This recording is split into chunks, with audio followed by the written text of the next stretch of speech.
Hello friends, welcome back to the channel. Before we continue, one quiet request. If you like stories that slow you down, sharpen your thinking, and build silent confidence, then subscribe, so you don't lose this space. Now let's begin. This is not a success story yet. This is the part people usually skip, rush, or underestimate. But this is where everything is decided.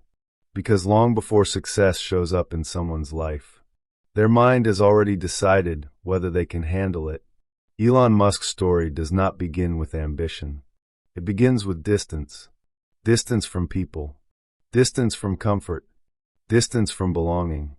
As a child, Elon was not loud. He was not expressive. He was not socially fluent. He was the kind of child who existed more in his head than in the room. And that matters. Because a child who lives mostly in their head is not escaping reality. They're trying to understand it. From a very young age, Elon learned something that most people only realize much later in life. People are unpredictable. Approval is unstable. And fitting in does not guarantee safety. School did not reward his curiosity. It punished his difference. He was bullied repeatedly. Not once. Not occasionally. Relentlessly. There were moments when the bullying crossed from emotional pain into physical danger. Moments that forced his nervous system to mature far earlier than it should have. This is important psychologically. When a child is exposed to repeated threat without protection, the brain adapts. It either becomes chaotic and reactive, or it becomes hyper-observant and internally structured. Elon's mind chose structure. Instead of reacting outwardly, he went inward. Not in anger, in analysis. Books became his refuge, not because they were entertaining, but because they were ordered.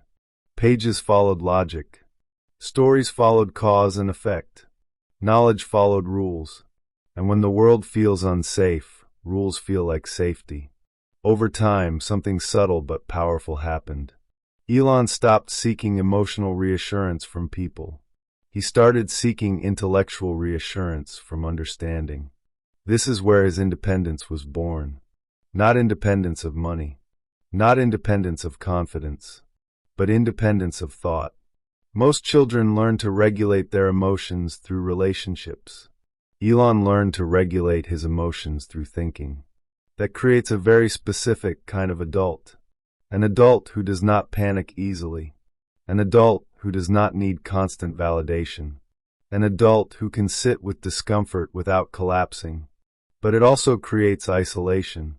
Because when your inner world is more developed than your outer world, normal conversations feel shallow. Normal goals feel empty. Normal ambitions feel fragile. As Elon grew older, this gap became more visible. While others wanted acceptance, he wanted answers. While others wanted security, he wanted coherence. He wanted the world to make sense. This is why he gravitated toward big questions early in life. Questions about existence, about humanity, about progress, about extinction. Most people avoid these questions because they are heavy. They create anxiety. They make life feel serious. But Elon didn't run from that seriousness. Because seriousness felt familiar. When discomfort is your baseline, intensity feels normal. This is one of the most misunderstood parts of his psychology. People think he is intense because he is ambitious. The truth is the opposite. He is ambitious because his nervous system can tolerate intensity. That tolerance was built early. By the time he entered adulthood, Elon Musk was not looking for success. He was looking for alignment. He was deeply uncomfortable with meaningless effort. He did not want to work hard just to survive. He wanted his effort to point somewhere significant. This is why normal career paths never fully satisfied him. They felt small compared to the questions he was carrying. And here is a critical psychological truth most people miss. When your internal questions are large, small lives feel suffocating. This is why, even before money, even before recognition, even before influence, Elon was already mentally living in the future. Not because he wanted to escape the present, but because the present felt incomplete. He was not trying to prove himself. He was trying to resolve something unfinished inside him. And that unfinished thing was meaning. Meaning does not come from comfort. It comes from responsibility.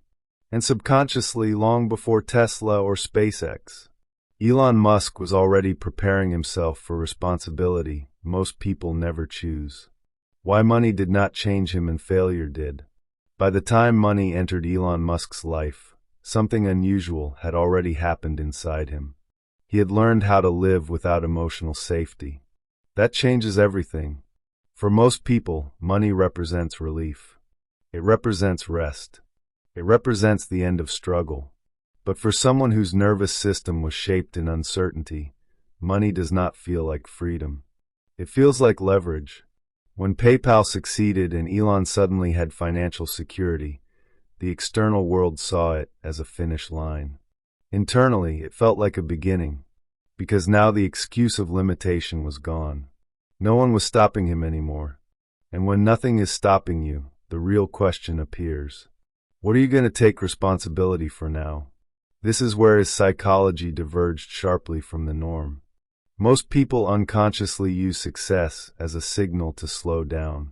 Elon used it as a signal to aim higher, not because he wanted more stress, but because his mind was already trained to function under stress. Comfort felt unfamiliar.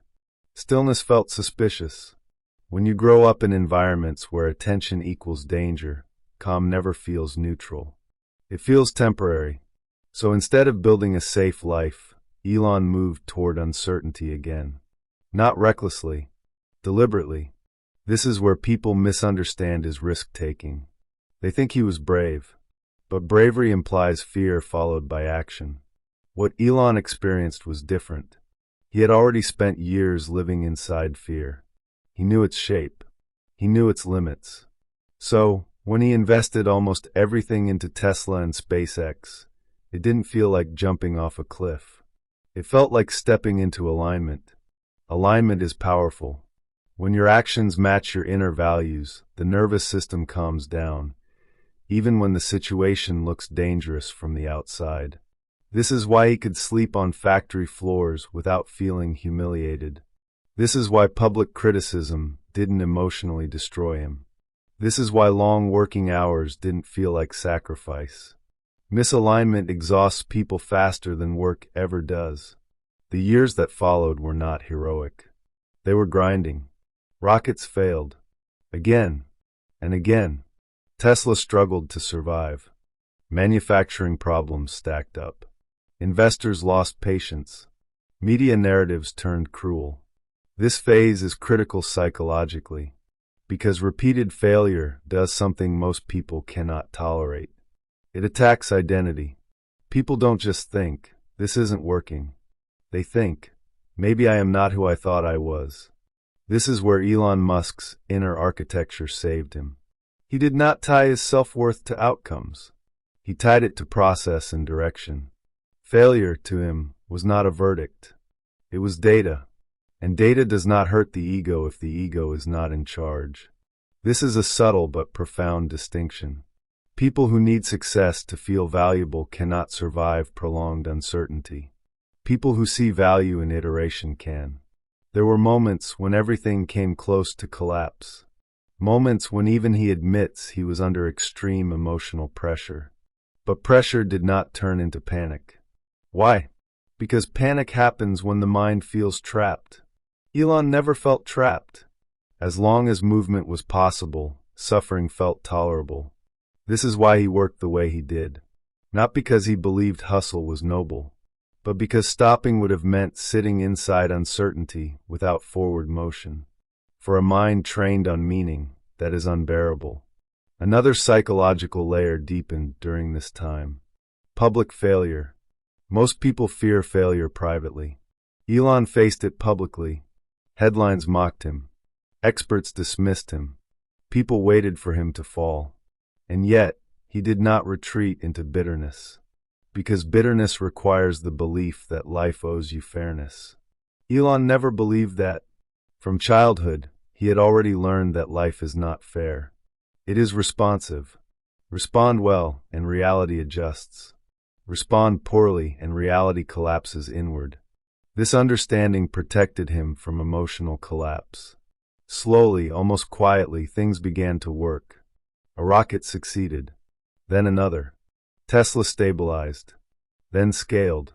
But something interesting happened here. The relief people expected never arrived. Because success did not resolve the internal pressure driving him. It intensified it. Now failure would not only affect him, but employees, industries, and entire systems. And this is where the final shift began. Some people want success to escape pressure. Others accept success as pressure. Elon belonged to the second group. That is why even today, after achieving what most people consider impossible, his life does not look relaxed. His nervous system was never trained for ease. It was trained for engagement. And engagement, once internalized, does not switch off. This is the side of success nobody explains. Success does not always heal. Sometimes it reveals. It reveals what kind of person you already were beneath struggle. Why success never made him peaceful. And why that matters. By the time success fully arrived, something became clear. It did not soften Elon Musk. It did not calm him. It did not give him the peace people expect success to bring. Instead, it clarified him. Because success does not change who you are. It only removes excuses. And when excuses disappear, whatever is inside you becomes louder. For Elon, what became louder was not ego. It was responsibility. From childhood, his mind had been trained to stay alert. From adolescence, it had been trained to think deeply. From failure, it had been trained to endure pressure without collapsing. So when success came, it did not feel like arrival. It felt like weight. Weight of expectations. Weight of consequences. Weight of knowing that millions of people, directly or indirectly, were now affected by his decisions. This is why his confidence feels different from most successful people. It is not charismatic. It is not expressive. It is not performative. It is quiet, because real confidence is not excitement about the future. It is calm acceptance of responsibility. Elon Musk does not speak like someone who is trying to convince the world.